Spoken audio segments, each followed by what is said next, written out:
আসসালামু আলাইকুম।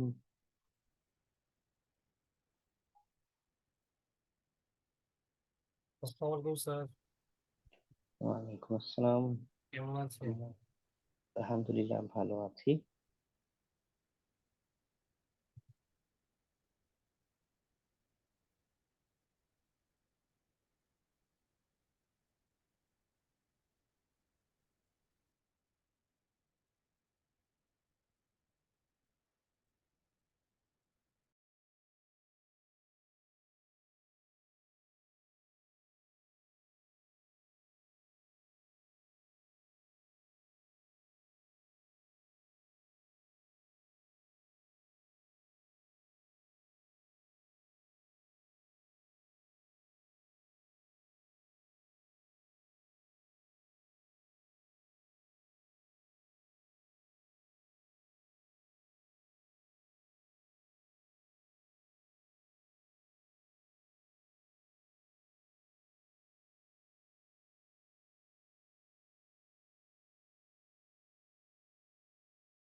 আমরা আরো 5 মিনিট অপেক্ষা করি।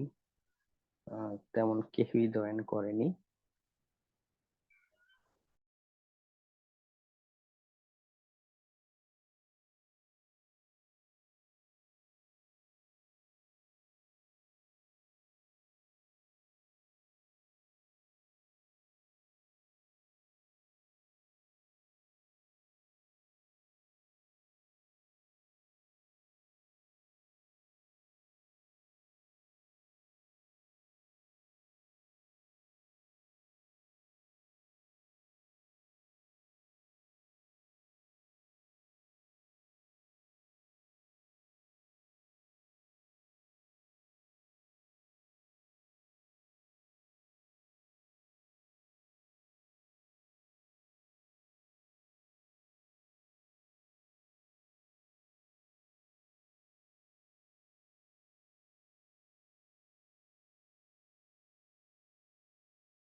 গ্রুপে কেউ একজন লিঙ্কটা দিলে ভালো হয়।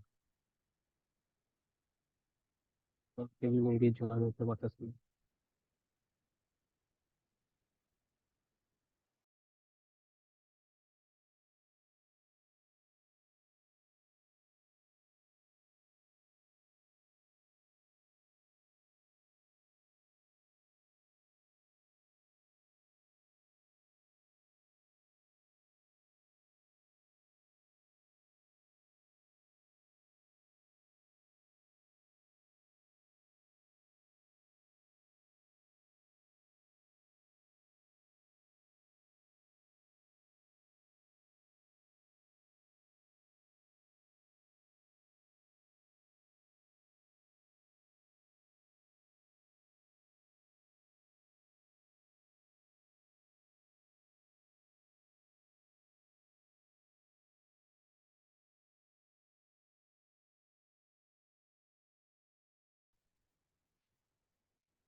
আসসালামু আলাইকুম স্যার, ভালো আছেন?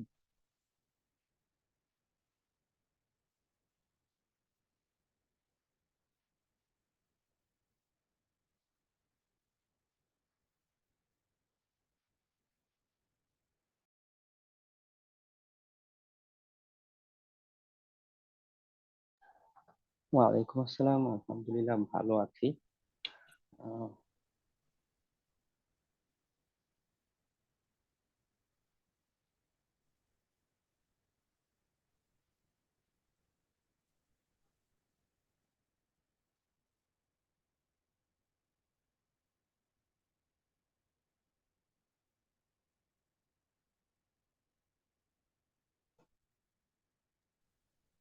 স্যার 22 নম্বর যে ক্লাসটায় ওটা বলছিলেন আমরা কিছু, আমি তো আর ক্লাস করতে পারি না, রেকর্ড মিস করবো। আর কি, আমরা কি আসলেই কোনো কিছু মিস করছি? রেকর্ড ভিডিও তো আমি দেখছি।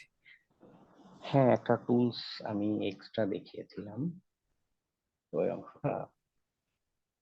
ফোনে এমবি ছিল না, কারেন্টে ছিল না স্যার। আমি খুব ট্রাই করছি জয়েন করার জন্য। ওই দিন লাস্ট দিনে আমি জয়েন করতে পারিনি। আমি কিন্তু কোনো ক্লাসই মিস করিনি। ওই দিন শুধু আমার কারেন্টের সমস্যার কারণে হয়েছে।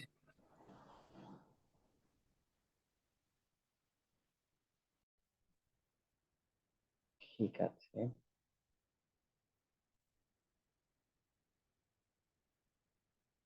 দিন ওই অংশটাতে নেট ডিসকভার নামে একটা টুলস আছে, এটা নিয়ে দেখিয়েছিলাম।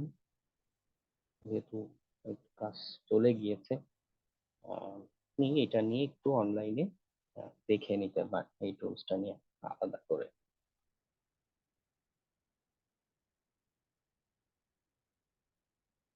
আচ্ছা, অনেকেই জয়েন হয়েছেন, আমি সহ 15 জনের বেশি। আপনাদের দীর্ঘ একটা ছুটি গেল, পড়াশোনার কার কি অবস্থা, বেশ কিছু টপিক নিয়ে আমরা আলোচনা করেছিলাম। সিস্টেম হ্যাকিং এর ট্রাই হ্যাক মি ল্যাব দেখেছিলাম। কার কি প্রবলেম, কনফিউশন বা নতুন কি জানা হলো শেয়ার করতে পারেন।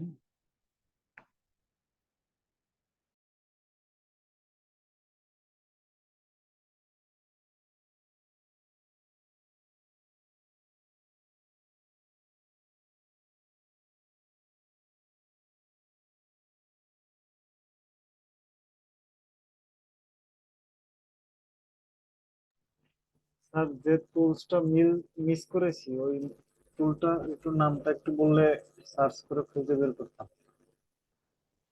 হ্যাঁ, আমি নাম বলেছি তো, চ্যাটেও দেখুন লিখে দিয়েছি নাম।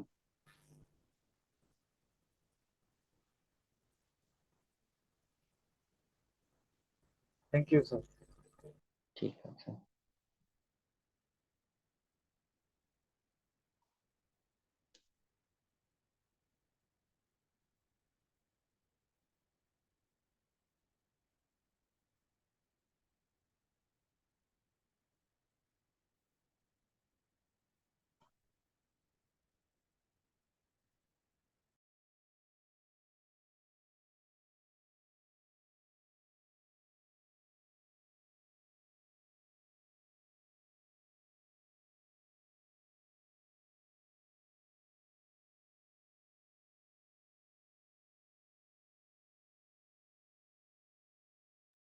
আপনাদের মাঝে কারো কারো স্টাডিতে একটু গ্যাপ ছিল, আশা করি ঈদের ছুটিতে সেটা ফিল আপ করতে পেরেছেন। বলে রাখা ভালো, সিস্টেম হ্যাকিং মডিউলে আরো তিন চার চার পাঁচটার মতো ক্লাস হবে। উম, এরপরে কিন্তু এই সিস্টেম হ্যাকিং মডিউলের যে ক্লাসগুলো, সেই ইনফরমেশন গ্যাদারিং ক্লাস থেকে ধরে যা যা দেখাবো এটার উপর কিন্তু এক্সাম থাকবে। ওকে, তো যদি কারো এখনো কিছু নিয়ে কনফিউশন বা প্রবলেম থাকে, অথবা এখনো স্টাডি গ্যাপ থাকে, এগুলো আহ, ঠিক করে ফেলবে। কেমন? আসসালামু আলাইকুম ভাইয়া। হ্যালো। ওয়ালাইকুম আসসালাম। বলতেছি ভাইয়া, এই যে আমরা যে স্ক্যান করলাম করে যে শুধু আপনি ওই যে ফাইল ট্রান্সফার পোর্ট, আরো যে অনেকগুলা পোর্ট আছে এগুলো আমরা কই থেকে জানবো? মানে আরো অনেকগুলা পোর্টের কাজগুলা কি কি? পোর্ট আছে 65,535টা। জি। প্রথমে 1024টা পোর্ট কমনলি ব্যবহার হয়ে থাকে, এবং একটা একটা করে ধরে ধরে তো ক্লাস এটা বলা আসলে সম্ভব না। তাতে করে 1024টা এরকম তথ্য উল্লেখ করতে হবে, ক্লাস শুধু পোর্ট নিয়েই ক্লাস লাগবে অন্তত 1 বছর বা 2 বছরের ক্ষেত্রে। যেটা বেটার ওয়ে হচ্ছে গিয়ে আপনি আহ, যখন একটা পোর্ট ওপেন পাচ্ছেন রিয়েল লাইফ কাজের ক্ষেত্রে, একটা পোর্ট ওপেন পেয়েছেন কিন্তু সাপোজ এই পোর্টটা আগে কখনো দেখেননি, মনে করুন 139টা পোর্ট, ওই ক্ষেত্রে আপনি গুগল করে অথবা সিভি আছে ওটা নিয়ে আমি আজকেও কিছু আলোচনা করব, কথা বলবো যে ওই পোর্ট স্পেসিফিক বা ওই নাম স্পেসিফিক উইকনেস কিভাবে খুঁজতে হয় এটা ট্রাই করতে পারেন। উইকনেস খুঁজে পেলে বা এই রিলেটেড আলোচনা পেলে আপনি একটা আইডিয়া পাবেন যে আচ্ছা এই পোর্টটা এই কাজ করছে, এই সার্ভিসটা এই ধরনের কাজ করতে পারে। ওকে, জি। ঠিক আছে। আর আমার প্রচুর ঠান্ডা লেগেছে, গলা অত্যন্ত ব্যথা, খুব কাশি আসলে একটু মিউট হয়ে যাব। একটু বুঝে নিবেন যে আমি ক্লাসেই আছি, তবে হয়তো গলা ব্যথার জন্য একটু বিরতি নিয়েছি।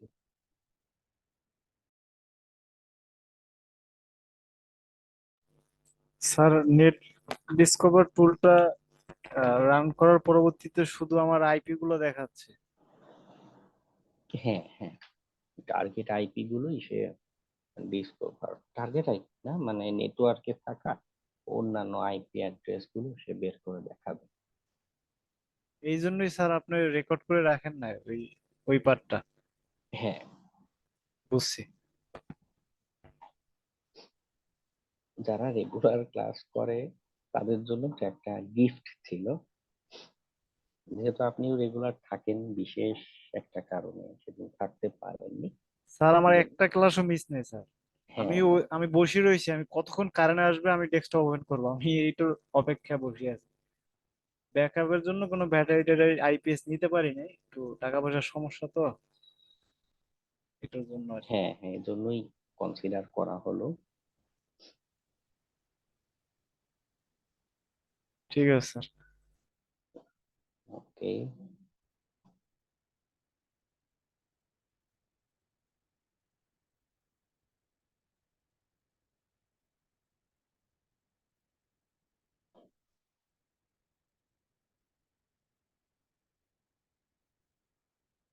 কারো কোনো টপিক নিয়ে কনফিউশন থাকলে এখনো শেয়ার করতে পারেন।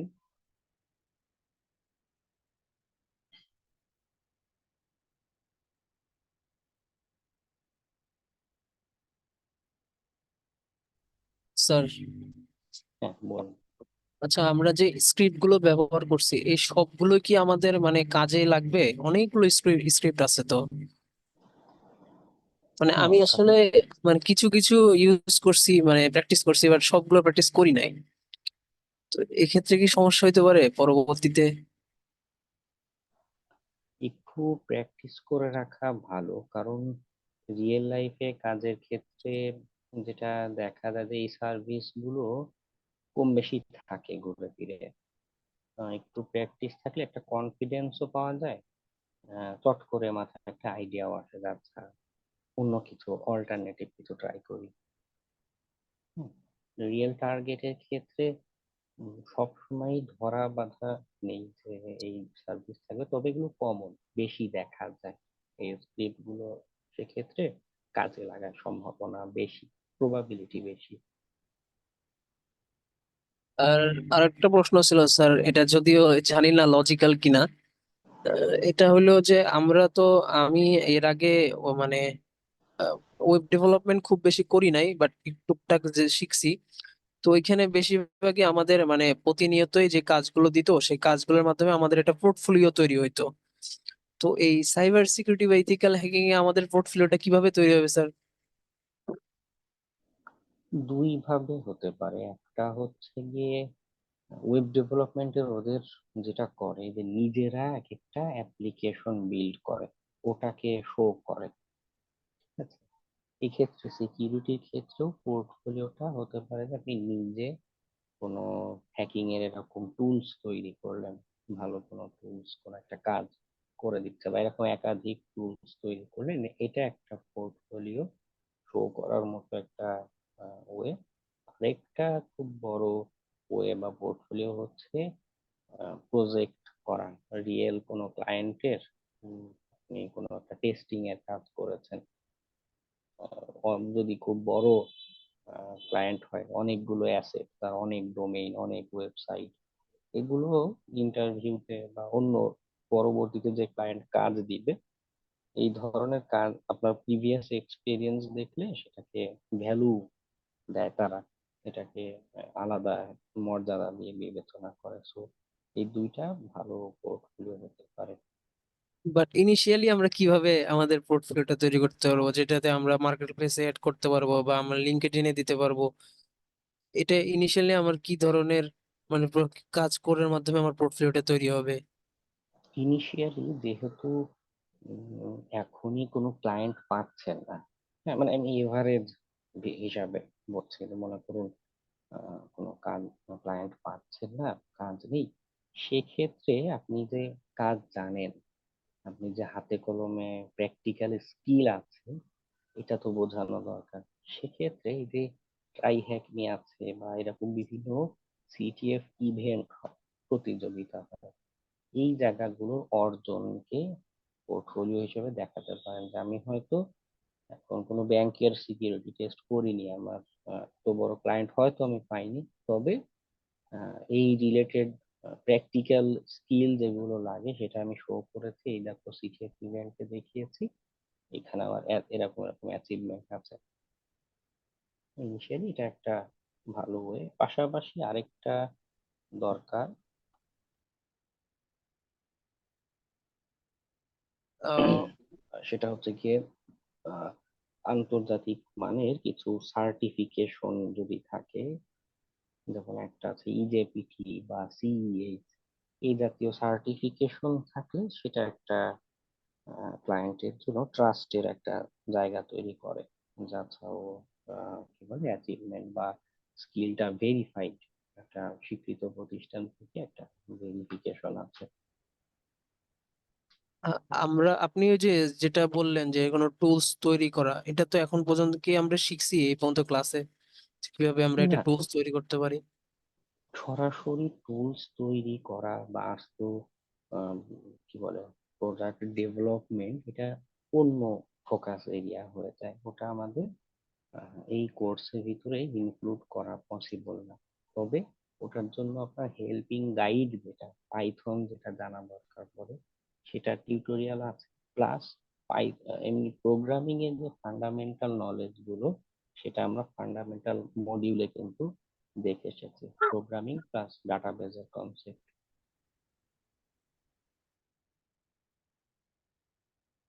আচ্ছা স্যার, বুঝতে পারছি। ঠিক আছে। তা আপনি আমাদেরকে কিছু রিসোর্স প্রোভাইড করলে আমাদের জন্য ভালো হতো আর কি।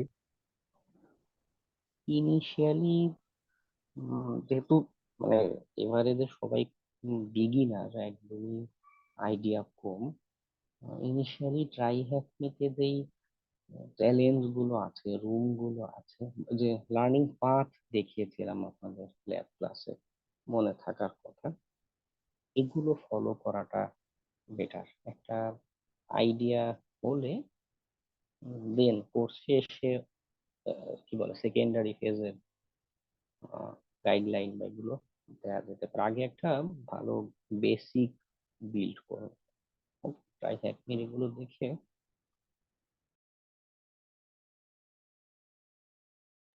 ট্রাই হ্যাকনি দেখে ওখান থেকে একটা ওখানে, ওখানেও কিন্তু অনেক কনসেপ্ট নিয়ে অনেক রুম দেয়া আছে, হ্যাঁ, এগুলো দেখে একটা আইডিয়া আগে ক্রিয়েট করে নিন।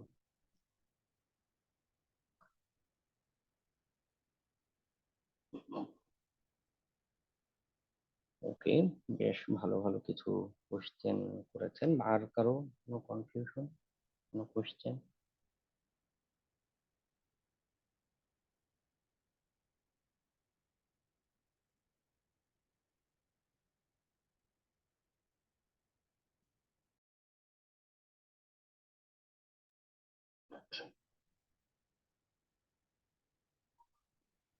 আচ্ছা, আমরা একটু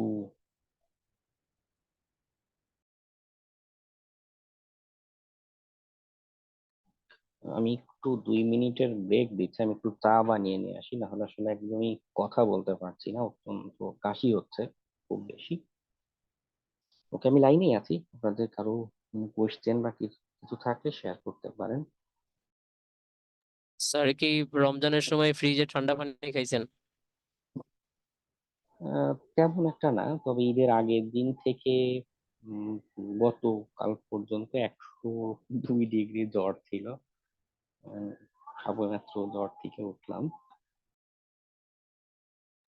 অনেকের এখন বেশিরভাগ কাশির বা গলার সমস্যাটা যায় সাধারণত এই কারণে হচ্ছে যে যারা একটু একটু ঠান্ডা পানি খাইছে আর কি রমজানে, এই জন্য অসুস্থতা হয়েছে। আবার হঠাৎ করে আমার সিজন মনে হয় চেঞ্জ, যে গরম পড়তে অফিসে প্রচুর। এসি ছিল, ওই ঠান্ডাটা মেবি বেশি ক্ষতি করেছে। তেমন ঠান্ডা পানি খাওয়া হতো না, এসিটা, এসি থেকে হঠাৎ বের হলে আরো গরম। হ্যাঁ হ্যাঁ, এটার জন্য হতে পারে।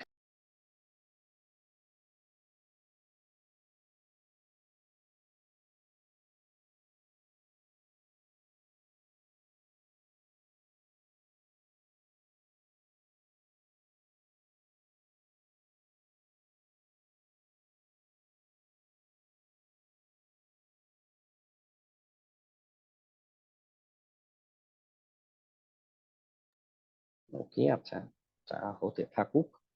আমি একটু রিক্যাপ করতে থাকি যতদূর পারি, যে আমরা কি কি করেছিলাম আমাদের এই network and system hacking module. একদম স্টার্টিং আমরা করলাম ইনফরমেশন গ্যাদারিং। এখানে মেইন ফোকাসটা ছিল আমাদের তথ্য সংগ্রহ করা, এবং মেইনলি অনলাইন বেসড যা যা ইনফরমেশন পাওয়া যায় সেগুলো আমরা নেওয়ার চেষ্টা করেছি। আমার একটা টার্গেট আছে, তার অনলাইন থেকে, তার ওয়েবসাইট হতে পারে, তার সোশ্যাল মিডিয়া অ্যাকাউন্ট হতে পারে, যত রকমের তথ্য নেওয়া যায় সেটা আমরা নেওয়ার চেষ্টা করেছি বা করব। এর পরের ফেজে গিয়ে আমি তার যে অনলাইন যা অ্যাসেট পেলাম, তার ওয়েব সার্ভার হতে পারে, নেটওয়ার্ক ডিভাইস হতে পারে, হ্যাঁ, তো এই জায়গাটাতে আমরা নেটওয়ার্ক স্ক্যানিং এর কাজ করলাম, তার নেটওয়ার্ক ইনফো নেওয়ার চেষ্টা করলাম। মেইনলি এই জায়গাতে নেটওয়ার্ক ইনফো বোঝার চেষ্টা করলাম, তার নেটওয়ার্কে কি আছে কি নেই। এরপরে গিয়ে আমরা এনুমারেশন করলাম। এনুমারেশন ফেজে মেইনলি আমরা সিস্টেম ইনফো কালেক্ট করার চেষ্টা করেছি, বিভিন্ন স্ক্রিপ্ট রান করে সিস্টেম অথবা অ্যাপ্লিকেশন ইনফো। শুধু যে সিস্টেমের তথ্য নিয়েছি তা না, সিস্টেম বা অ্যাপ্লিকেশন যেটাই রান হচ্ছে তার থেকে আরো তথ্য নেওয়ার চেষ্টা করেছি। আমার কাছে তার অনলাইনের ইনফরমেশন আছে, নেটওয়ার্কের ইনফরমেশন আছে, সিস্টেম অ্যাপ্লিকেশনের ইনফরমেশন এখন আছে। এই ফেজে গিয়ে আজকের ক্লাসে আমরা যেটা আলোচনা করবো সেটা হচ্ছে ভালনারেবিলিটি অ্যানালাইসিস। আমি তো তথ্য পেলাম, বিভিন্ন রকমের তথ্য পেলাম, কিন্তু তথ্য মানেই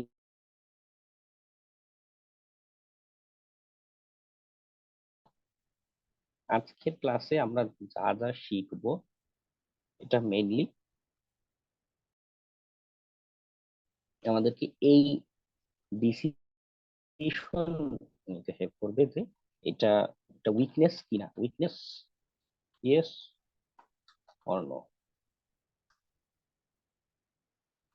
ওকে, আমরা যা যা ইনফরমেশন পাচ্ছি এটাকে একটা উইকনেস কিনা, ইয়েস অর নো। ওকে, একদম মূল সামারি হচ্ছে এটা ক্লাসের।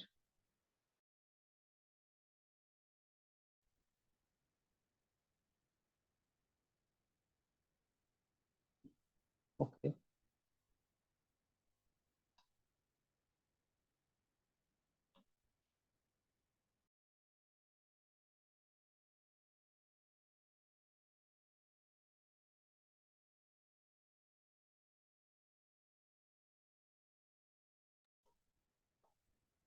তো এই যে ভালনারেবিলিটি অ্যানালাইসিস, এটা দুইটা ওয়েতে করা পসিবল। হুম, দুইটা ওয়েতে আমরা এই কাজটা করতে পারি। আচ্ছা, পাশের লাইন নম্বরটা একটু অন্যরকম, মিক্স আপ করে ফেলছিল লেখার সাথে। টু ওয়েস,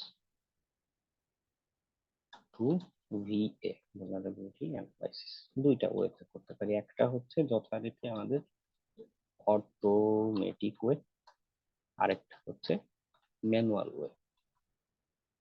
ওকে, আমরা দুইটা নিয়েই জানবো। যে ম্যানুয়ালি আমি হিউম্যান ইন্টেলিজেন্স ব্যবহার করে কিভাবে একটা জিনিস উইকনেস কি না সেটা বের করতে পারি।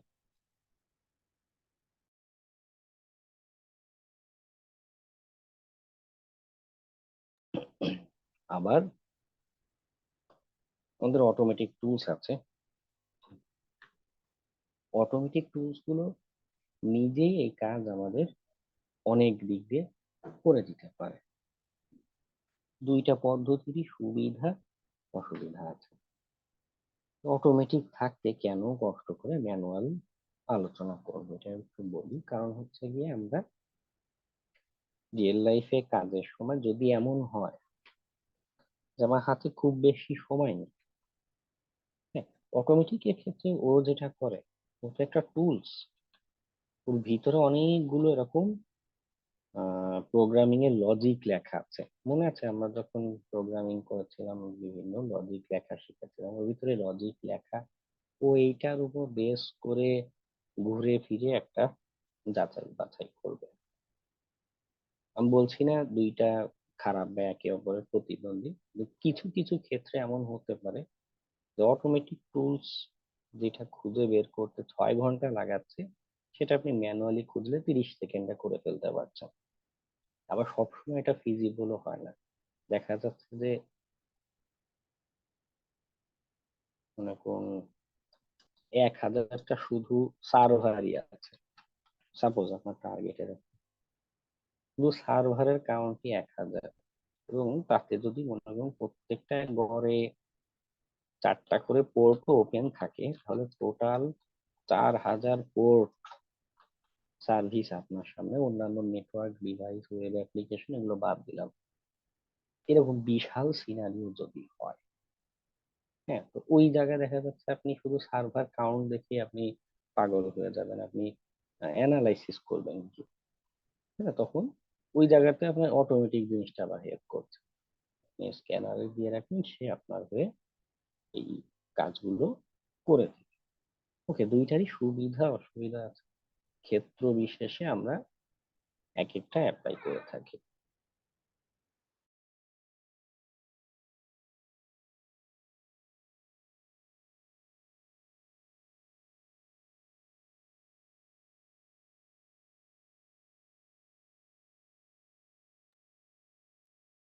তো আমরা দুইটা সম্পর্কেই শিখে রাখবো। ও অটোমেটিকের আরেকটা বিষয় হচ্ছে, এই টুলস, ভালো টুলস যেগুলো, এগুলো অধিকাংশই পেইড, এবং শুধু পেইড বললে ভুল হবে, হাই কস্ট অ্যাকচুয়ালি। যার কারণে আপনি বাসায় বসে ফ্রিল্যান্স কাজের ক্ষেত্রে আসলে এই ধরনের টুলস দিয়ে পোষাতে পারবেন। হুম, বাসায় বসে ছোটখাটো কাজের জন্য আপনার দেখা গেল ক্লায়েন্টের টোটাল বাজেটই হচ্ছে $200, তাহলে যদি আপনি উম, $8000 বা $10,000 একটা টুলস দিয়ে সার্ভিস দেন, সেটা আসলে পোষায় না, আপনি নিজেও অ্যাফোর্ড করতে পারবেন না।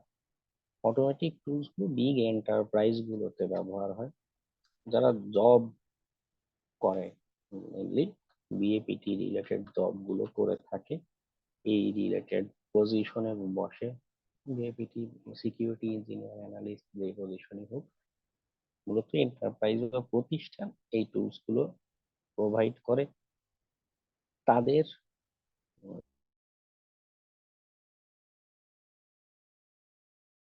পেনিট্রেশন টেস্টিং অথবা শুধু ভিএ vulnerability অ্যানালাইসিস, যেটা এগুলো করবেন বা করতে হয়। ওকে, আমি খুব বেশি সব পার্সপেক্টিভে একটু একটু করে বলি। আপনি কোন সিনারিওতে থাকবেন উই ডোন্ট নো, তো যখন যে সিনারিওতেই থাকেন আপনি যেন কাজটা করতে পারেন বা কাজ করার ক্যাপাসিটি যেন হয়। ওকে, আচ্ছা, তো অটোমেটিকটার টুলস নিয়ে একটু পরে বলছি, আমি টুলস সেট আপও দিয়েছি আলাদা করে।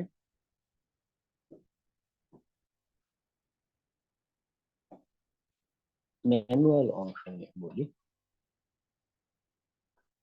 তো একটা ইনফরমেশন পেলাম, এটা একটা উইকনেস কিনা সেটা বোঝার কতগুলো মানদণ্ড আছে, ঠিক আছে, কতগুলো ক্রাইটেরিয়া দিয়ে আমরা বুঝতে পারি যে এটা একটা উইকনেস। তার ভিতরে সবচেয়ে বড় আর ক্লিয়ার, আমি বলবো ক্লিয়ার একটা মানদণ্ড হচ্ছে সিভিই, এবং এর সাথে ইন্টার কানেক্টেড করা আরেকটা কনসেপ্ট আছে সিভিএসএস। ওকে,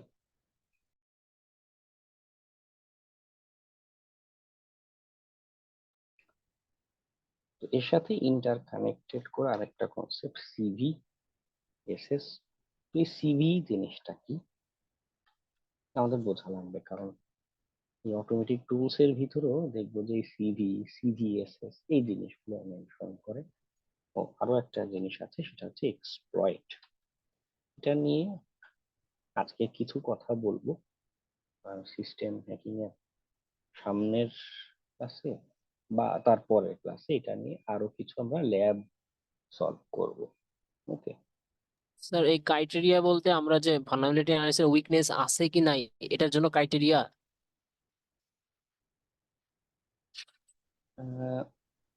ওভাবে না, এইভাবে চিন্তা করুন যে আপনি একটা তথ্য পেলেন যে সেখানে ওপেন SSH 7.2 রান হচ্ছে, সাপোজ এতটুকু হচ্ছে আপনি ইনফরমেশন পেয়েছেন, এটা একটা উইকনেস কিনা তাকে আপনি বোঝার জন্য দুইটা মানদণ্ড দিয়ে চিন্তা করতে হবে, আচ্ছা এর কোনো সিভি আছে কিনা, এর কোনো এক্সপ্লয়েট আছে কিনা। ঠিক আছে, অনেকটা ওই করোনা রোগীর করোনা টেস্টের মতো, নাক দিয়ে পানি আচ্ছা। পড়ে কিনা এরকম। ওকে, ঠিক আছে, তো সিভি নিয়ে বলি। সিভি যেটা ফুল মিনিংটা একটু ইন্টারেস্টিং, সেটা হলো কমন ভালনারেবিলিটি এক্সপোজার। যেটা হয় আমাদের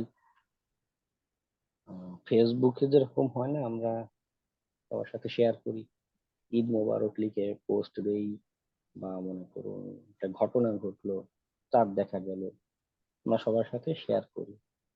সিকিউরিটি কমিউনিটিতেও এরকম হয়, যারা ভালো মানুষ আছে তারা কি করে, একটা নতুন উইকনেস যদি তারা আবিষ্কার করে, মানুষ কন্টিনিউয়াসলি বিভিন্ন বিষয়বস্তু নিয়ে গবেষণা করছে সিকিউরিটির। আমরা সিকিউরিটি না, টেকনোলজি বলবো, যে টেকনোলজি মনে করি যে উইন্ডোজ ব্যবহার করছেন, এই লিনাক্স ব্যবহার করছেন, মানুষ এগুলো নিয়ে কন্টিনিউয়াসলি গবেষণা করে, সিকিউরিটির গবেষণা।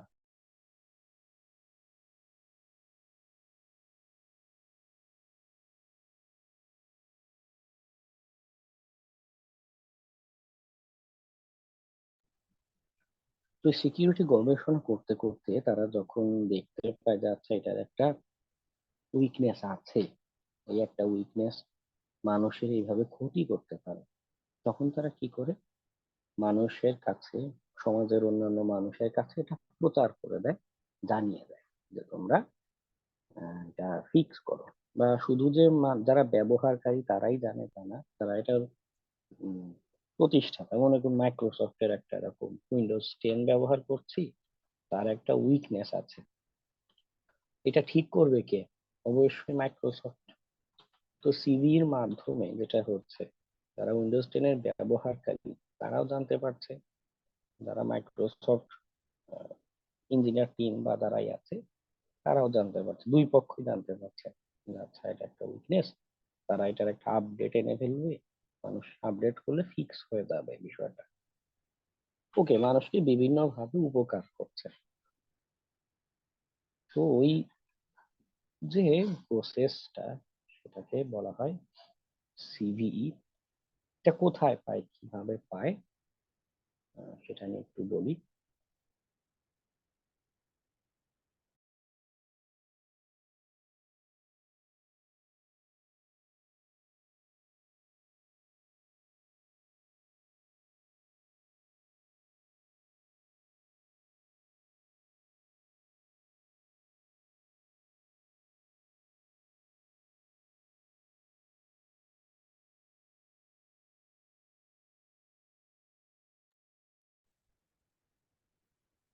তো ওইটার মূল পাবলিশার হচ্ছে সিভি মিটার ডট ওআরজি।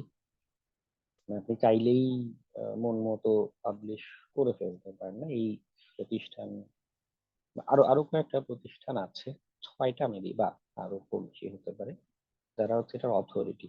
তাদের কাছে সাবমিট করলে তারা যাচাই বাছাই করে যে আচ্ছা এটা আদৌ, এই যে একটা উইকনেস এর কথা বলছেন, এটা আদৌ কোনো উইকনেস কিনা।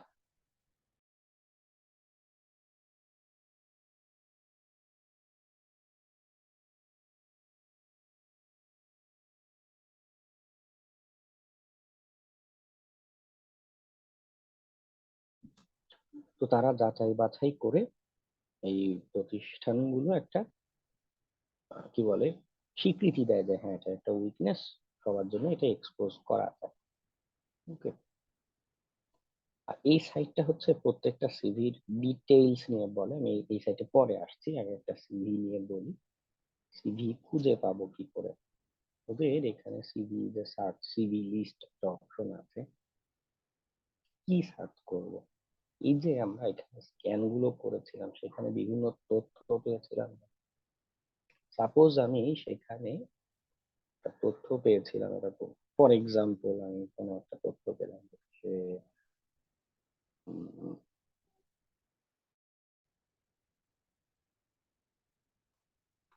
ওয়েব ডেভ রান করছে একটা ওয়েব সার্ভারের কোনো একটা সফটওয়্যার, এরকম তার 234টা সিভি পাওয়া যাচ্ছে। এবং সিভির ক্ষেত্রেও ভার্সন একটা বিষয় আছে, খেয়াল করুন। আমরা যখন স্ক্যান করতাম না বারবার ওই ভার্সন স্ক্যানিং বা এগুলোতেও কিন্তু এমফেসিস দিতাম কেন? এই যে সিভিটা, সে বলছে যে ওয়েব ডেভের এই নির্দিষ্ট ভার্সন 2.3.3 এবং তার আগে যা যা আছে সেখানে কোড এক্সিকিউশন করা যায়, অর্থাৎ মানে বাইরে রিমোট অ্যাক্সেস নেওয়া যেটা, সেটা পসিবল, সেই হ্যাক করা এটা পসিবল। ওকে, অর্থাৎ ভার্সন যদি মিলে যায় তখন আমাদের কাছে একটা এখন চোখের সামনে লজিক্যাল একটা পয়েন্ট আছে যে আমাদের আগে এই ভার্সনের সফটওয়্যারটা নিয়ে কেউ গবেষণা করেছে এবং অলরেডি সে খুঁজে পেয়েছে যে এটাতে একটা উইকনেস আছে, রিমোট কোড এক্সিকিউট করা যায়। ওকে, এরপরে এই তথ্যটুকু ব্যবহার করে আরো আরো কিছু স্টেপ আছে, সেটা যদি আমরা নেই নিজেরা হ্যাক করতে পারি, অথবা সেই অনুমতি যদি না থাকে, এটা ডিপেন্ড করে আসলে ক্লায়েন্টের উপরে, সে আপনাকে কত দূর কাজ করার অনুমতি দিচ্ছে। যদি অনুমতি না থাকে তখন শুধু এতটুকুর স্ক্রিনশট নিয়ে আমরা রিপোর্ট করতে পারবো যে আচ্ছা দেখো এটা একটা লজিক্যাল একটা বিশ্বাসযোগ্য একটা তথ্য, তোমার এটা হ্যাক করা পসিবল বা দুর্বলতা এক্সিস্ট করে।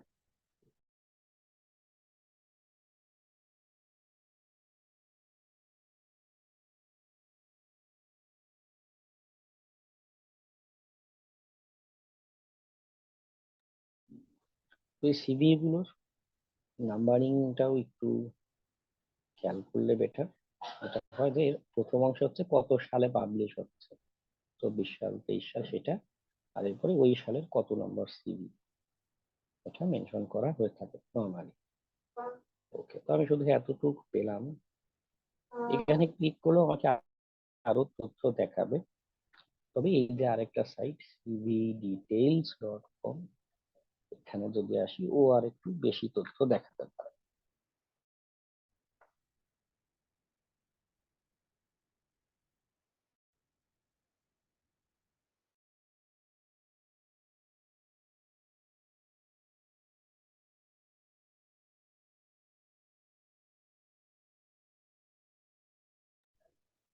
ওকে,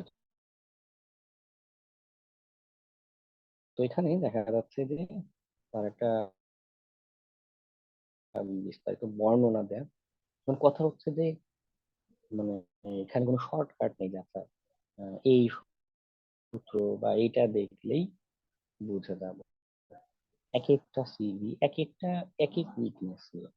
হ্যাঁ, অনেক উইকনেস আছে, শুধু সফটওয়্যারেরই প্রায় 10,000-এর উপরে উইকনেস হয়। হুম, শত শত এমন উইকনেস আছে জীবনে আমি এই যে আমি কাজ করি, আমার উইকনেস দেখি জীবনে এরকম উইকনেস হতে পারে।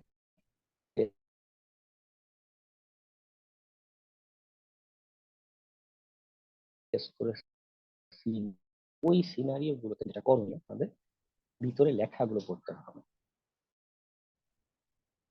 ওকে,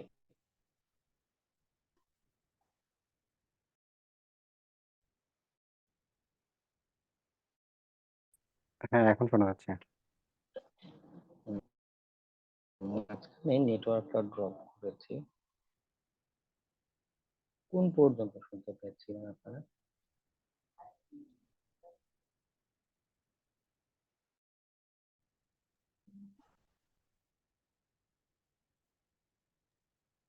উইকনেসের ডিটেলস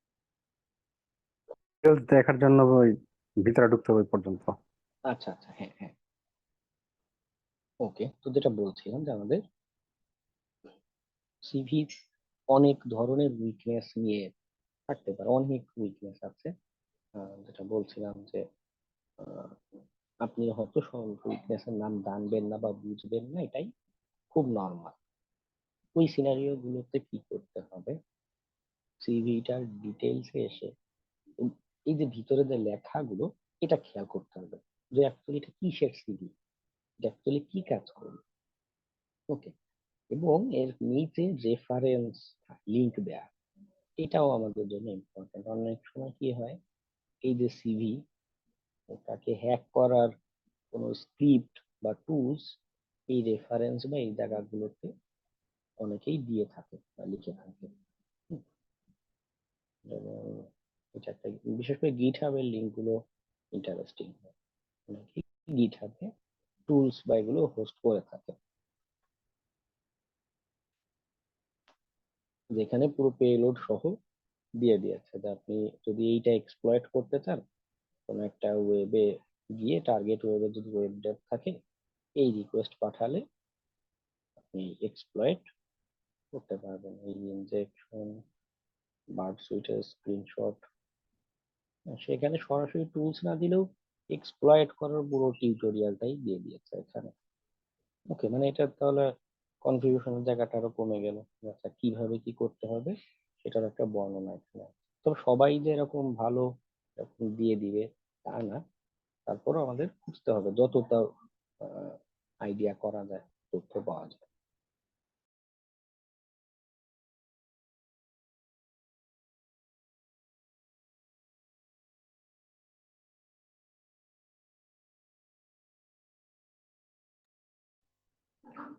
ওকে, তো একটা হচ্ছে আমরা ডিটেলসটা পড়বো, রেফারেন্স গুলো দেখবো, তাহলে কি হচ্ছে সিভি থেকে আইডিয়া পাবো যে আচ্ছা এই যে ইনফরমেশন পেলাম এটা একটা উইকনেস কিনা, এটা বোঝার একটা কি মানদণ্ড আমরা খুঁজে পাই। তবে এখানে আরেকটা বলছিলাম, সিভিএসএস এটা কি জিনিস?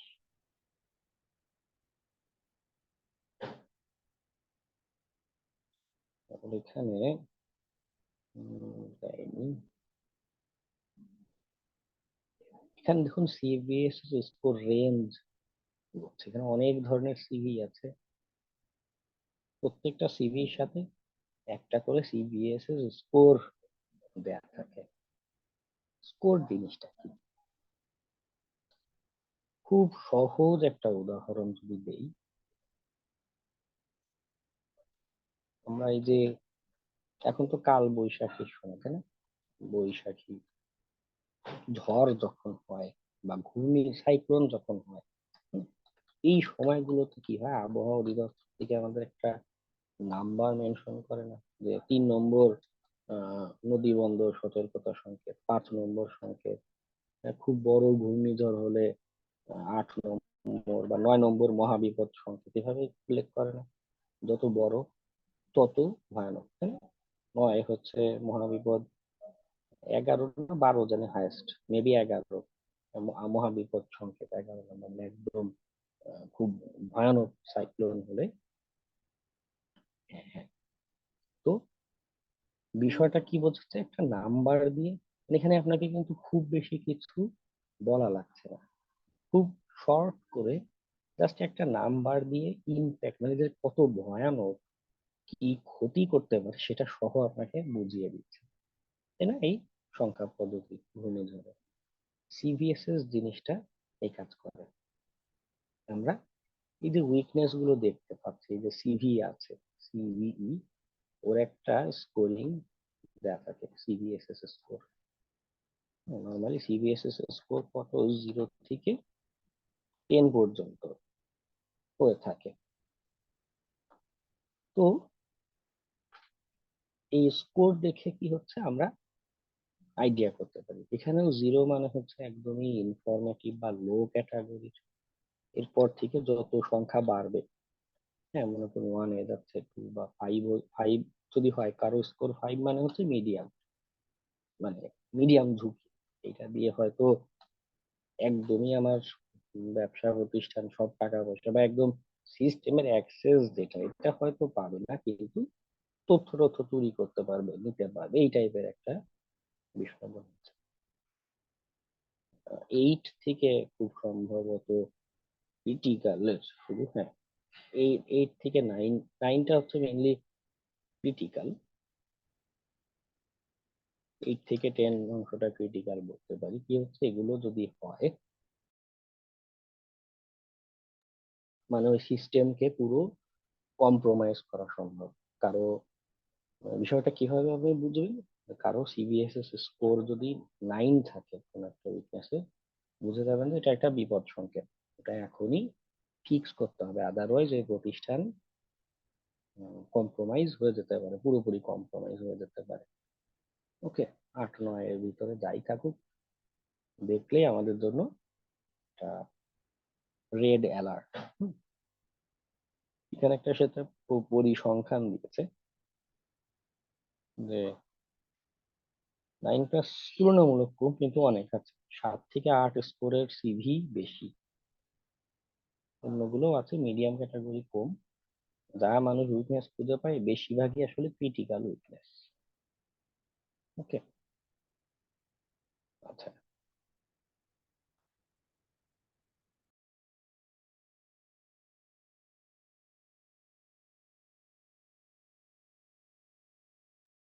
যদি আর কোনো সিভি ডিটেইলসে যাই, যেখানে যাই,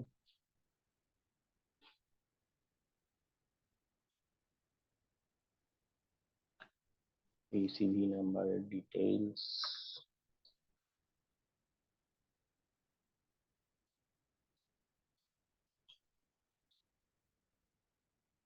দেখুন এর সিবিএসএস স্কোরটা এখানে বলে দিচ্ছে 7.2, ইম্প্যাক্ট স্কোর 5.9। অবশ্য সিবিএসএস এর ভার্সন আছে, এখানে 3.1 ব্যবহার করছে। চাকরির ইন্টারভিউতে এই রিলেটেড কোশ্চেন করতে পারে, বা আসলে দরকার এই কনসেপ্টটা বোঝা। সিবিএসএস এর এখন ভার্সন 4 চলে, ওখানে 4টাও ইন্টারেস্টিং, কারণ অনেকগুলো মেট্রিক্স অ্যাড করেছে। আর মেট্রিক্স গুলো আমাদের কি দরকার, দরকার হলো এর জন্য, যদি আপনি একটা ক্লায়েন্টকে বোঝাতে চান, ক্লায়েন্ট কিন্তু 4 মাস আপনার মতো হ্যাকিং কোর্স করে না, হ্যাঁ, ও এসব বুঝে না, বা আরো ধরনের, বা বুঝলেও কিছু ক্লায়েন্ট এমন আছে যে বুঝে, জেনে বুঝেও ইচ্ছা করে আপনার সাথে ফাজলামি করবে, আপনাকে একটা পেতে ফেলা বা আমার ভাবখানা এমন টাকা দেই, তুমি আমার কৃতদাস। হ্যাঁ, তোমার এত আমাকে এগুলো বোঝাই দিতে হবে, বলতে হবে। তো এইসব সিনারিও হ্যান্ডেল করতে গেলে একটু ভাস্ট, একটু আইডিয়া থাকা থাকা দরকার পড়ে। ওকে, তো এখানে অনেকগুলো ম্যাট্রিক্স অ্যাড করা আছে। ক্যালকুলেশনে যদি যান,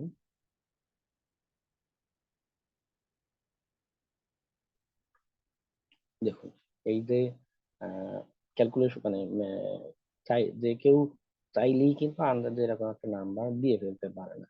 ম্যাট্রিক্স এর উপর ডিপেন্ড করে যে এটা কোন ওয়েতে অ্যাটাক করছে, কমপ্লেক্সিটি কেমন, কোনো ইউজার ইন্টারাকশনের দরকার পড়ে কিনা। যদি এখানে একটা একটা ক্লিক করে আমি আন্দাজ একটা যদি দিই ফিজিক্যাল লাগে বা লোকাল যদি দিই, লোকাল ইউজার ইন্টারাকশন, প্যাসিভ বা অ্যাক্টিভলি যদি ইউজার ইন্টারাকশন লাগে, মানে আমি একটা লিঙ্ক দিব, লিঙ্কে যেন ক্লিক করা লাগে, এমন উইকনেস যদি হয়,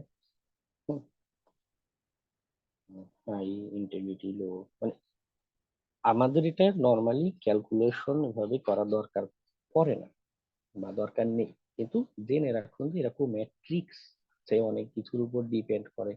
এটা কি পরিমাণ আর্জেন্সি আছে, সেফটি ম্যাট্রিক্স আছে, অ্যাটাক ভেক্টর রিকোয়ারমেন্টস, বিভিন্ন বিষয়ের উপর ডিপেন্ড করে একটা নাম্বারিং হয়ে থাকে। লজিক্যাল নাম্বারিং, মানে এটা কারো মন গড়া নাম্বারিং না, লজিক্যালি নাম্বারিংটা হয়। এবং এটা এরকম বিভিন্ন দিক আছে। ওকে,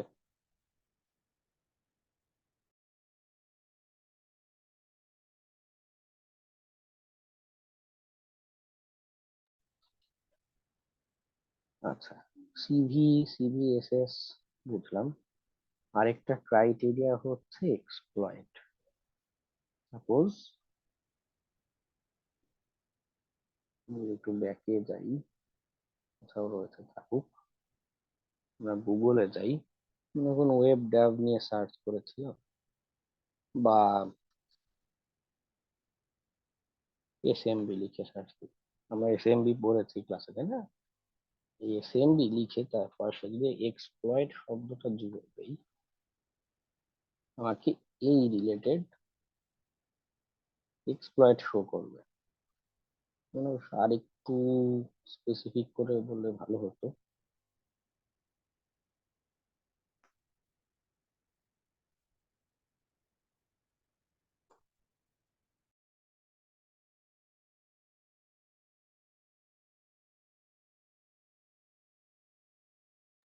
এখানে দেখুন, ফর এক্সাম্পল আমরা এসএমবির লিনাক্স ভার্সন যেটা সাম্বা, তার 4.6.2 এই ভার্সনটা খুঁজে পেয়েছি। ফর এক্সাম্পল আমাদের টার্গেট এটা রান করছে, তো পাশে সিভি সার্চ করিনি, এক্সপ্লয়েট শব্দ লিখে সার্চ করছি। কিছু কিছু ক্ষেত্রে এমন হয় যে সিভি নেই কিন্তু সেটার এক্সপ্লয়েট আছে। এক্সপ্লয়েট জিনিসটাকে একটা স্ক্রিপ্ট অথবা টুলস রেডিমেড, যেটা কি করবে, রান করলে আমার টার্গেটের অ্যাক্সেস নেওয়া বা ক্ষতি করা যেটা উদ্দেশ্য ছিল সেটা সে আমাকে করে দিবে। রেডিমেড টুলস কল্পনা করতে পারেন, যেটা তো অলরেডি আমি যদি এরকম এটার এক্সপ্লয়েট খুঁজে পাই, তার মানে অলরেডি এটা মানুষ হ্যাক করছে বা হ্যাক করা যায়, এই যে অনলাইনে দিয়ে রেখেছে। তখন কি আমি এটা লজিক্যালি বলতে পারি এটা একটা উইকনেস। উইকনেস আছে বলে এই জিনিসটার এক্সপ্লয়েট অ্যাভেলেবল আছে।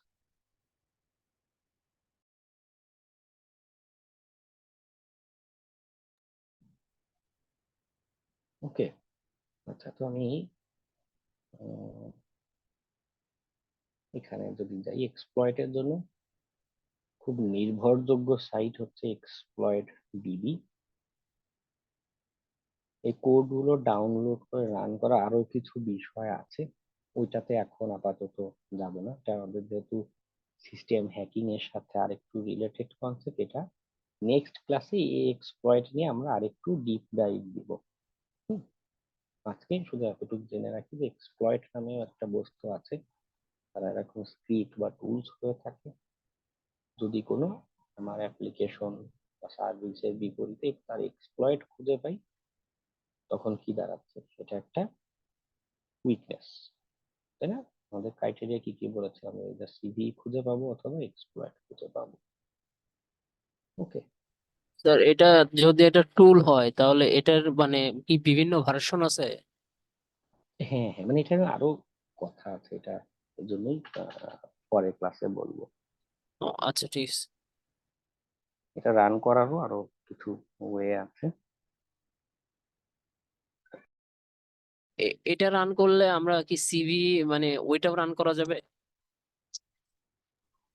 না না, সিভিটা হচ্ছে জাস্ট একটা বর্ণনা, ফেসবুক পোস্টের মতো, যেটা এরকম একটা উইকনেস আছে পোস্ট করে জানানো মানুষকে। আর এক্সপ্লয়েড জিনিস হচ্ছে রেডিমেড ওই হ্যাক করার একটা স্ক্রিপ্ট লেখা, রান করলে হ্যাক হয়ে যাবে।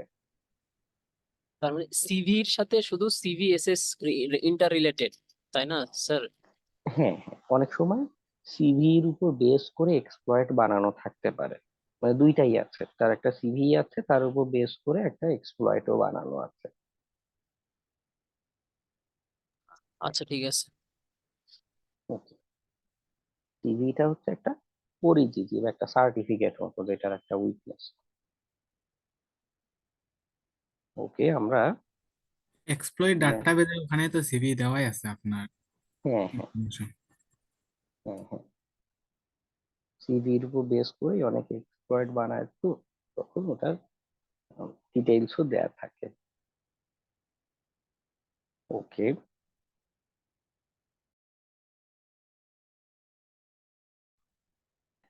আমরা ম্যানুয়ালি উইকনেস বোঝার একটা আইডিয়া পেলাম, ক্রাইটেরিয়া পেলাম, কিসের ভিত্তিতে কি খুঁজে বের করতে হয়।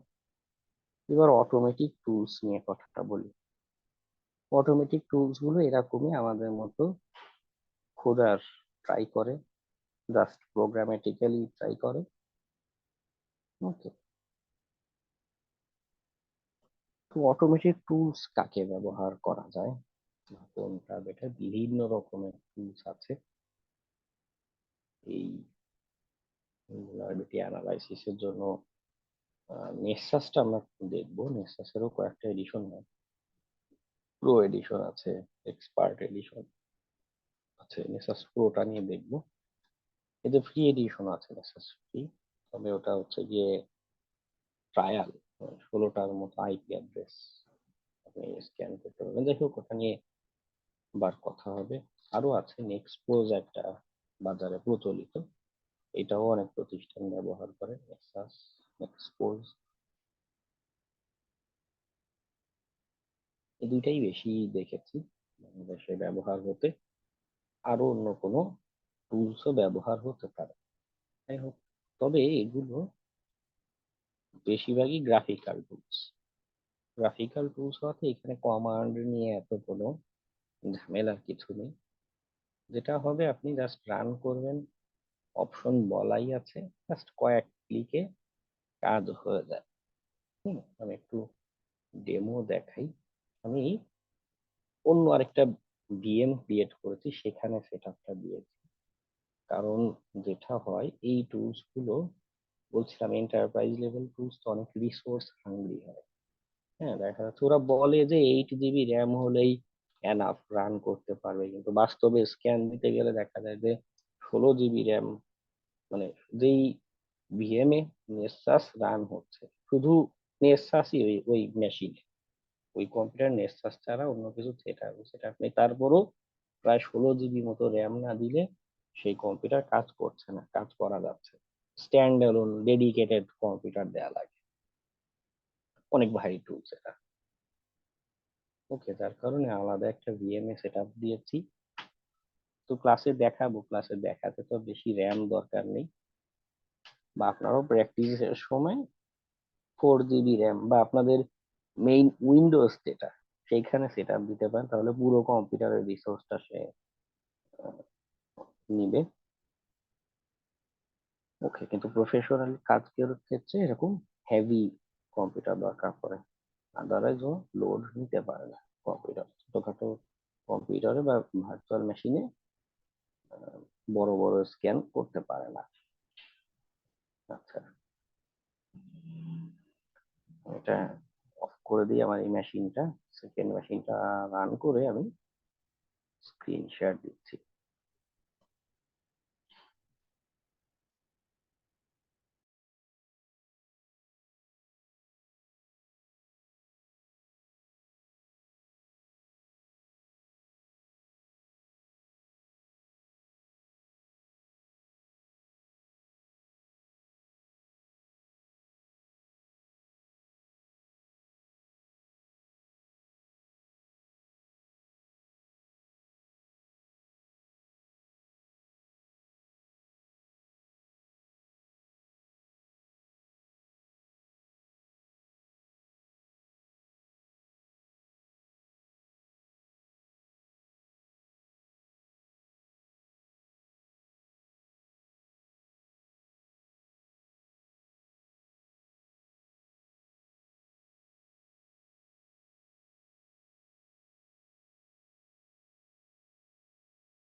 আচ্ছা, তো আমি এখানে লিনাক্স মেশিনই রান করছি, উবুন্টুর একটা এক্সএফসি ভার্সন।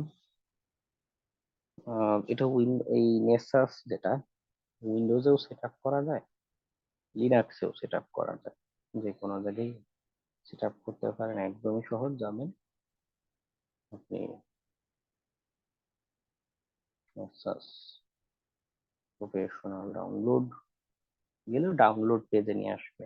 সেট আপটা একদমই ইজি জিনিস, নিজেই আপনার আর্কিটেকচার ধরে নেবে। তারপরও খেয়াল করবেন, যেমন আমারটা হচ্ছে AMD 64 কম্পিউটার।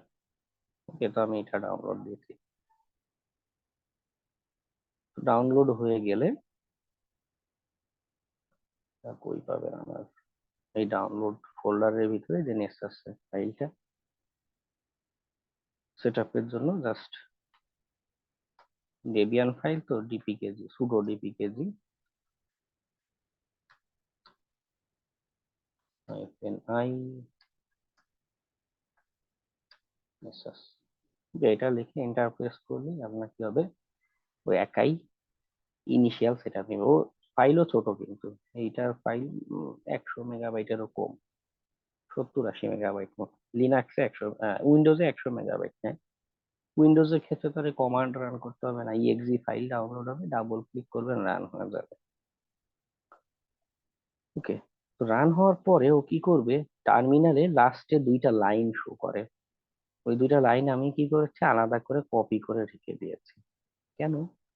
কারণ কি হচ্ছে, ওকে রান করার জন্য এই কমান্ডটা দিতে হয়, main system CTL start Nexus D service.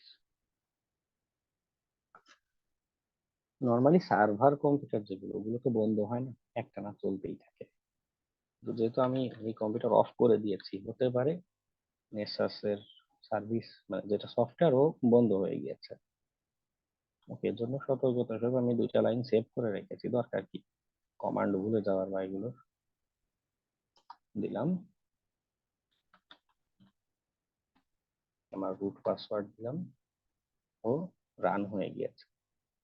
এই সফটওয়্যারটা একটু ভিন্ন, আমাদের টার্মিনালে রান হয় না, এটা ব্রাউজার বেসড সফটওয়্যার।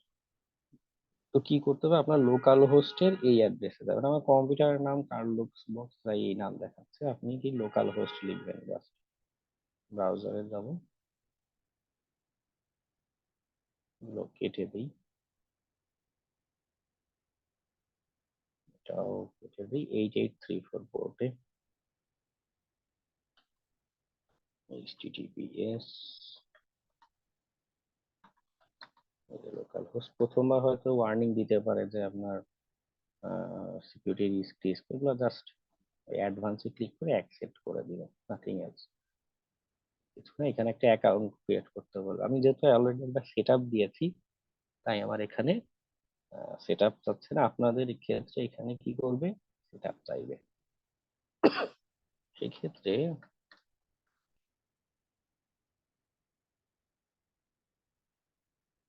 প্রথম পেজটা এই যে এরকম দেখাবে।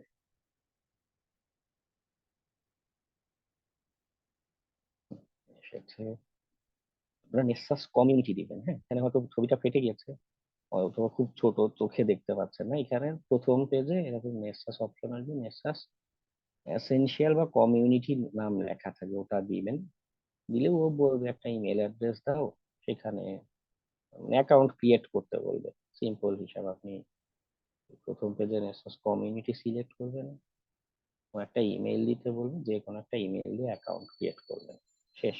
আপনার আর কিছু করার নেই। আর এই কি বলে, ওয়েব ইন্টারফেসে লগ ইনের জন্য একটা ইউজার নেম পাসওয়ার্ড চাইবে, একটা কিছু দিয়ে দিবেন। ওকে, একবার ইমেল চাবে, আর এখানে লগ ইনের জন্য ইউজার নেম পাসওয়ার্ড। সিম্পল, এখানে লেখাই থাকবে কি চাচ্ছে, জাস্ট খেয়াল করে একবার পড়লেই বুঝে যাবেন, প্যানিক হওয়ার কিছু নেই। অনেকেই আছে সিম্পল জিনিস বলার পরেও করতে পারে না। এটা সিম্পল একটা অ্যাকাউন্ট ক্রিয়েট করা, ফেসবুক অ্যাকাউন্ট ক্রিয়েট করার চেয়েও সহজ জিনিস। ওকে, তো আমি সাইন ইন করি। ও ইনস্টলের পরে এই পেজ আসা পর্যন্ত একটু সময় নিতে পারে।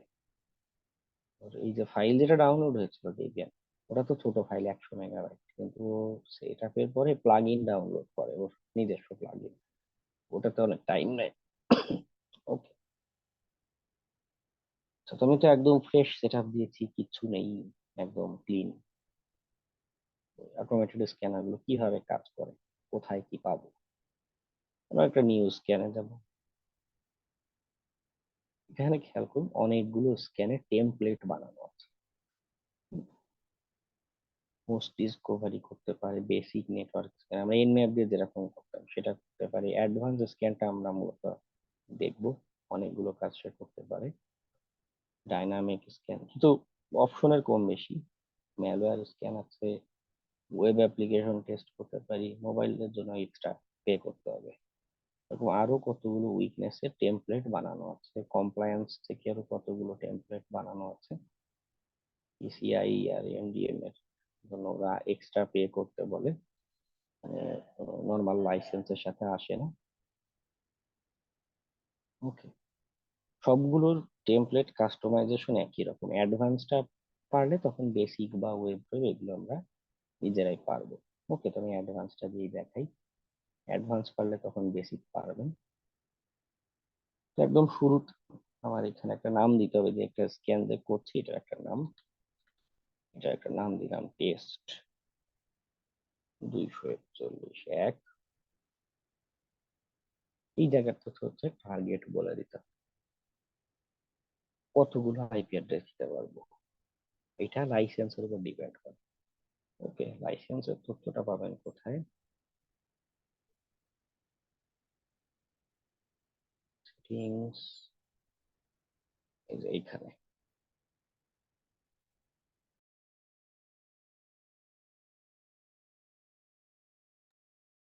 যখন লাইসেন্স কিনছেন তখনই এটা মানে ওখানে ওই পরিমাণ দিয়ে কিনতে হয়, তো কতগুলো আইপি অ্যাড্রেস আপনি স্ক্যান করতে চান। নর্মালি 64টা আইপি অ্যাড্রেস দিয়ে কিনতে হয়, আমি এখানে ট্রায়াল লাইসেন্স ব্যবহার করছি, অফিসিয়াল ইমেল দিয়ে লাইসেন্স ব্যবহার করছি, এই জন্য 32টা দিয়েছে। আপনি ফ্রিতে গেলে 16টা আইপি অ্যাড্রেস পর্যন্ত স্ক্যান করতে পারবেন। এরপরে কি হবে, আপনি ভাবছেন আচ্ছা স্ক্যান করলাম মুছে দিলাম, না ও 90 দিন পর্যন্ত ওর মেমোরিতে ধরে রাখবে। হ্যাঁ, মনে করুন 192, 192, 168,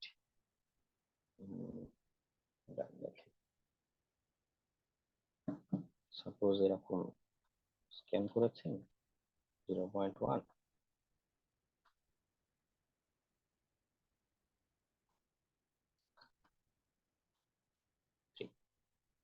তো এটা আপনি মুছে দিলেই মুছবে না, ও 90 দিন পর্যন্ত ধরে রাখে, এরপর এটারে ফ্রি করে দিবে।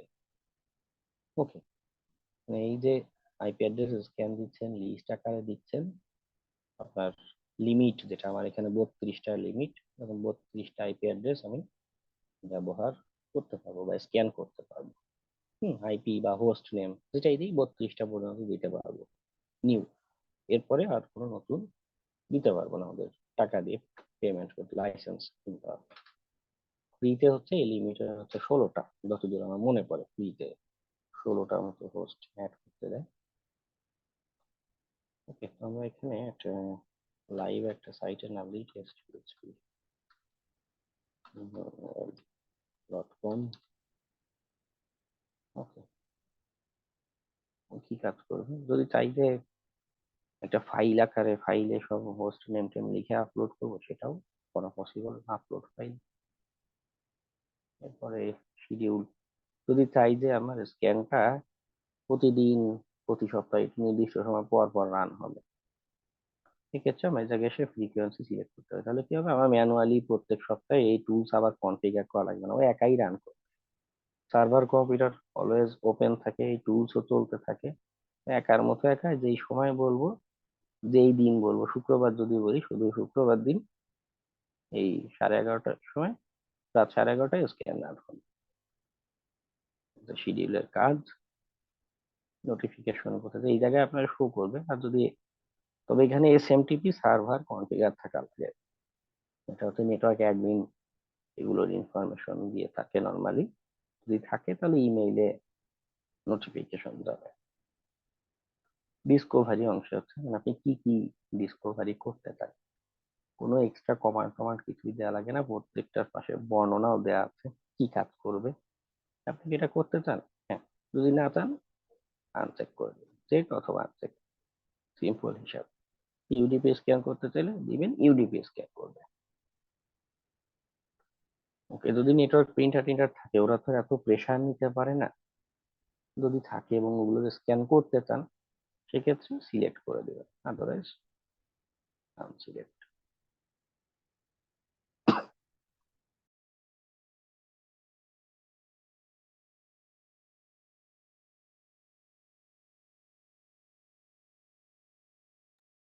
ওর কাছে আগে থেকে এরকম বিভিন্ন রুলস বানানোই আছে, আপনি জাস্ট সিলেক্ট করে দেবেন, খুব সহজ প্রসেস।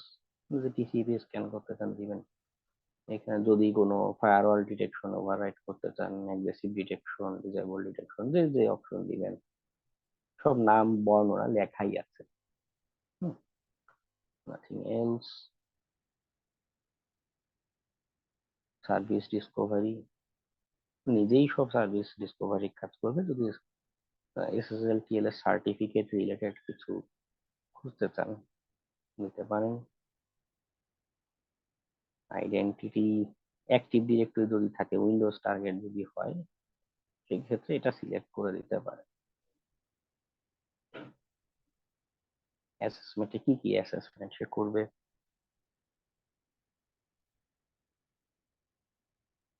এসএমটিপি এই যে কনফিগারেশন যেটা বলছিলাম, যদি এসএমটিপি সার্ভার থাকে সেটা লাগবে। অ্যান্টিভাইরাস ডেফিনেশন গ্রেস পিরিয়ড, এখানে যেটা করে সে ডিটেকশন এড়ানোর জন্য কতদিন চুপচাপ থাকবে বা অ্যাক্টিভিটি দেখাবে না, গ্রেস পিরিয়ড বলতে এই বিষয়টা বোঝায়। এখানেও বর্ণনা দেয়াই আছে কি কাজ হবে। ব্রুট ফোর্স হচ্ছে পাসওয়ার্ড অ্যাটাকে, নিজেই ব্রুট ফোর্সে ট্রাই করবে। আমাদের ইউজার নেম পাসওয়ার্ড দিয়ে দিতে হয়, ওটা হচ্ছে ক্রেডেনশিয়াল ট্যাবে। হ্যাঁ, ওটা একটু পরে দেখাচ্ছি। ক্যাডার হচ্ছে যদি আমাদের ইন্ডাস্ট্রিয়াল কোনো টার্গেট থাকে সেক্ষেত্রে হার্ডওয়্যার যেটা আইওটি ডিভাইস যেগুলো থাকে, এটাও ওই নেটওয়ার্ক অ্যাডমিন বা সিস্টেম অ্যাডমিন যারা আছে তারা তাদের কাছ থেকে নিয়ে মেনলি এই তথ্যটা পাবেন। ওকে, তাদের টিসিপি কয়েল অ্যাক্সেসের বা যদি কোনো ইনফরমেশন নাও দেয় এখানে ডিফল্ট যেগুলো রেখে দিয়েছে এটা দিয়েই কাজ চালাতে পারে। ওকে, ওয়েব অ্যাপ্লিকেশন, যদি ওয়েব অ্যাপ্লিকেশন হয় স্ক্যান দিতে পারেন। এটা আলাদা স্ক্যান টেমপ্লেট বাইরে আছে, অ্যাডভান্স যেহেতু দিয়েছি ও একসাথে সব স্ক্যানই করবে। হ্যাঁ, কত পেজ স্ক্রল করবে, কোথা থেকে কোন পেজ যদি এক্সক্লুড করতে চাই, যদি কোনো জেনেরিক ওয়েব অ্যাপ্লিকেশন টেস্ট করতে চাই কি কি মেথড দিব না দিব, অনেকগুলো উইকনেস এর নাম এখানে বলা আছে, জাস্ট সিলেক্ট সিলেক্ট সিলেক্ট।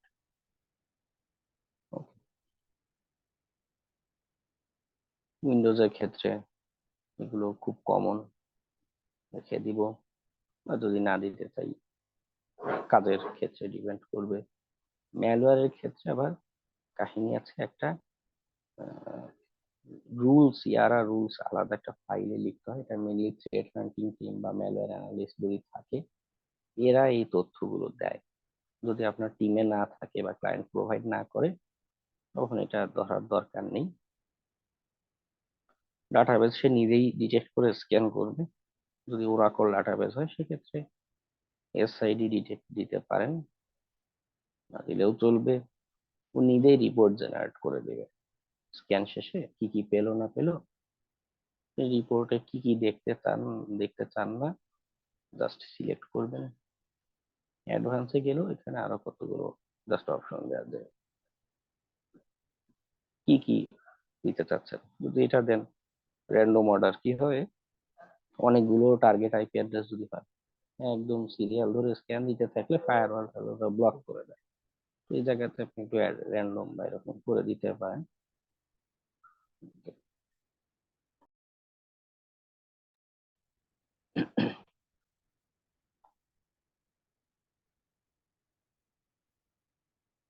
আচ্ছা, ক্রেডেনশিয়াল ট্যাবটাতে যাই, এটা ইম্পর্টেন্ট। সেটা হচ্ছে কি,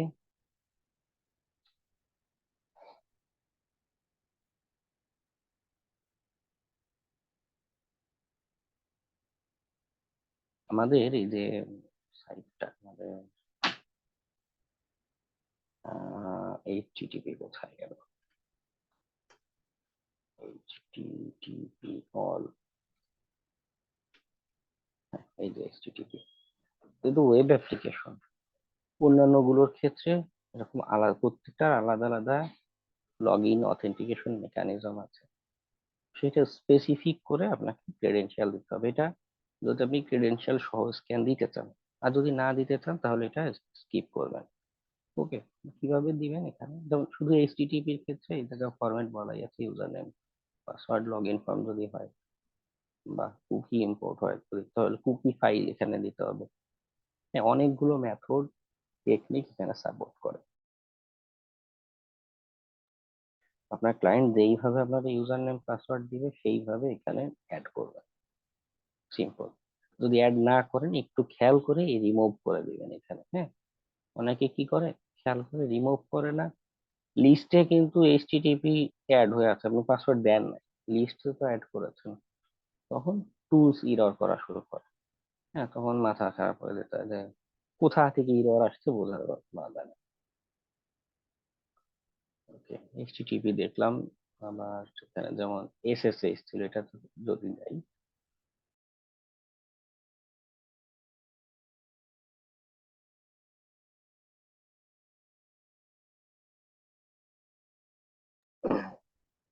ক্লাসে দেখিয়েছিলাম যে এসএসএইচ এর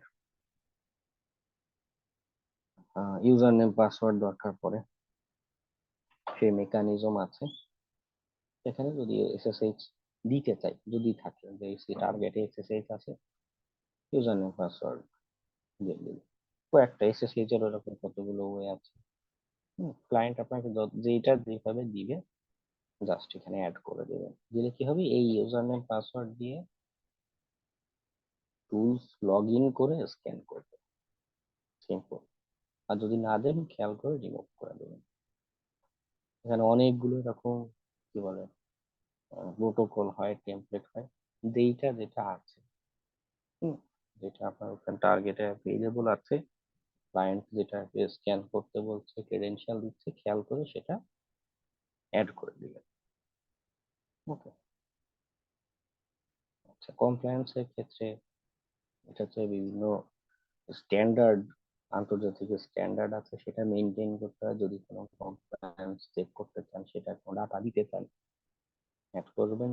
কমপ্লায়েন্স স্ক্যান আলাদা জিনিস, ওটা অডিটরদের কাজ। প্লাগইনটা আমাদের জন্য ইম্পর্টেন্ট। যেটা হয় যে মেটাস্প্লয়েটে আমরা এরকম মডিউল দেখেছিলাম না, এক এক মডিউল এক এক কাজ করে, এখানেও এরকম আছে। যেমন এই যে ব্যাকডোর, ব্যাকডোরের ভিতরে 123টা এরকম প্লাগইন আছে, মেটাস্প্লয়েটের মডিউল, আর এখানে নাম হচ্ছে প্লাগইন। ওকে, যদি আমি নির্দিষ্ট কোনোটা যেমন আমি যদি চাই যে ব্যাকডোরের কোনো স্ক্যানই যেন সে না করে, এনাবল লেখায় ক্লিক করলাম, ডিজেবল হয়ে গেল, 123টা ধরে ডিজেবল। আমি চাচ্ছি যে না, আসলে সব এনাবল থাকুক, শুধু এই ডেস্কটপ অরবিট সার্ভার ডিটেকশন এটা যেন না থাকে, ক্লিক করবো, এটা ডিজেবল হয়ে যাবে। ওকে, যদি কোনো প্লাগইন কম বেশি করা লাগে এখানে আমরা করতে পারি। ওকে, তো সব হলো, আমরা ক্রেডেনশিয়াল দিলাম, সেটিংসে সব কনফিগার করলাম, প্লাগইন যদি কোনটা কম বেশি করতে চাই করলাম, করে স্ক্যান দিব কি করে, এই যে এখন সেভে যদি ক্লিক করি আমার এই কনফিগারেশনটা সেভ হয়ে গেছে। আর নিচে যদি ক্লিক করি, এই যে লঞ্চ বাটন, এখানে ক্লিক করলে আমার স্ক্যান শুরু হয়ে যাবে, কনফিগারেশন শুরু হয়ে স্ক্যান শুরু হয়েছে। স্ক্যান হতে অনেক সময় নেবে। আমি যদি এই নামের উপর ক্লিক করি, এই যে vulnerabilities ট্যাব, এইখানে সিভিএসএস স্কোর স্কোর সব সহ রেজাল্ট আসতে থাকবে। ওকে, এটা সময় নেয়, স্ক্যান হতে সময় নেয়। স্ক্যান হয়ে কি হবে, সব উইকনেস এর তথ্য এখানে আসতে থাকবে একটা একটা করে। হ্যাঁ হ্যাঁ, ফাইবার আপওয়ার্কে কিছু ক্লায়েন্ট এরকম vulnerability অ্যানালাইসিস অ্যাসেসমেন্ট, এটা এই টাইপের কাজ দিয়ে থাকে।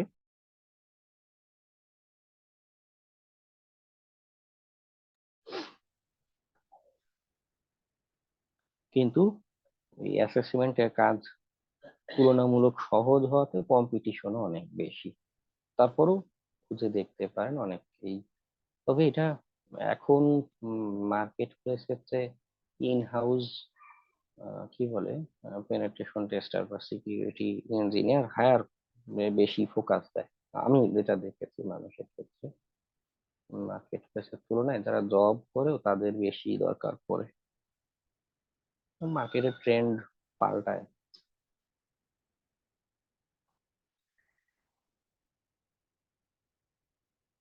ওকে, একটা উইকনেস, উইকনেস না, এটা ইনফরমেটিভ ক্যাটাগরি হিসেবে পেয়েছে এই পর্যন্ত।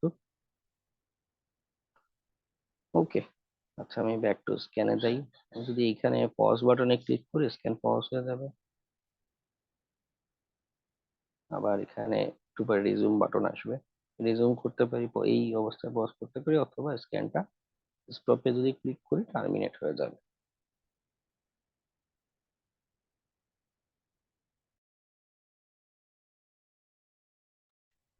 ওকে, তো এই উপায়ে অটোমেটিক ভাবে হিউজ অ্যাসেটের বা বিশাল বড় প্রতিষ্ঠানের মাল্টিপল অ্যাসেসমেন্ট অ্যানালাইসিসের কাজ আমরা করতে পারি অটোমেটিক ওয়েতে। অন্যান্য অটোমেটিক স্ক্যানার গুলোও একই মেকানিজম, আগে থেকে এরকম টেমপ্লেট বানানো আছে, সব অপশন দেয়া আছে, খালি সিলেক্ট অথবা আনসিলেক্ট যেটা আছে এতটুকু করলেই এনাফ। টেমপ্লেট বানানোই আছে, খালি যাবেন, যে স্ক্যান করা দরকার করবেন, টেমপ্লেট দিবেন, ও স্ক্যান করে দিবে।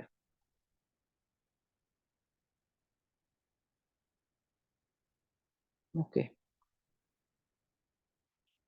তো এটা গেল আমাদের vulnerability অ্যানালাইসিসের আলোচনা। আমরা ম্যানুয়াল ওয়ে জানলাম, অটোমেটিক ওয়ে জানলাম, দুইটারই সুবিধা অসুবিধা আছে, কি বলে প্রয়োগের ক্ষেত্র আছে। আমরা কাজ এবং পরিস্থিতি বিবেচনা এক একটা ইমপ্লিমেন্ট করব। ওয়েব, যেটা ওয়েব অ্যাপ্লিকেশনে ও নিজে একটা স্ক্যান তো করে, এছাড়াও আরো একটা স্ক্যানার আছে, ওটাও আরেকটা ওয়েব হ্যাকিং এর মডিউলের ক্লাসে গিয়ে ওটা দেখাবো, নো টেনশন।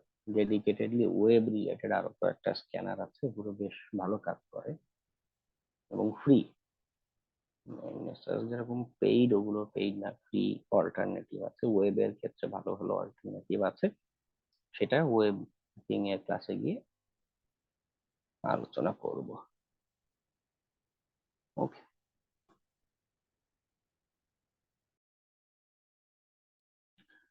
ঠিক আছে, আজকে তাহলে আমি আলোচনা এ পর্যন্তই সমাপ্ত করি।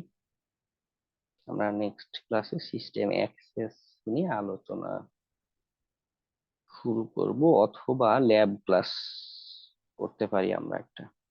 হ্যাঁ, দেখি আমার হেলথ কন্ডিশনের উপর ডিপেন্ড করছে, যদি সুস্থ থাকি একটা ল্যাব ক্লাস নিব, অথবা সিস্টেম অ্যাক্সেসের আলোচনা করব। ওকে, ল্যাব ক্লাসে আমরা এই প্রিভিয়াস যা যা আলোচনা করেছি এগুলো রিয়েল টাইমে আমরা প্র্যাকটিস করব অনলাইনে এসে। ওকে, আপনারা দুইভাবেই প্রস্তুতি রাখবেন। স্যার আজকে কি অ্যাসাইনমেন্ট দিবেন? আজকে দেখি যদি কোনো ট্রাই হ্যাকিং ভালো রুম পাই, একটা অ্যাসাইনমেন্ট দিব। ওকে, আচ্ছা আচ্ছা, ভাইয়া, আপনি যে আমাদের ক্লাসটা নেন এটা কি ডেস্কটপ দিয়ে নেন নাকি ল্যাপটপ দিয়ে? ডেস্কটপ দিয়ে। ওকে ভাইয়া। ঠিক আছে। ভাইয়া আপনি ওই যে ওয়্যারলেস অ্যাডাপ্টারের কথা বলছিলেন ওয়্যারলেস হ্যাকিং এর জন্য, ওই অ্যাডাপ্টারের নামটা কি? অ্যাথেরোস এর একটা আছে, আলফার একটা আছে, কিন্তু ওদের একটা ভার্সন নাম্বার আছে। নির্দিষ্ট ভার্সনের কয়েকটা না হলে মনিটর মোড সাপোর্ট করে না। একটু গুগল করতে পারেন যে অ্যাথেরোস বা আলফার মনিটর মোড সাপোর্টেড অ্যাডাপ্টার। জি ধন্যবাদ ভাইয়া। ওকে, আজকে এ পর্যন্তই। সবাইকে শুভরাত্রি। আসসালামু আলাইকুম।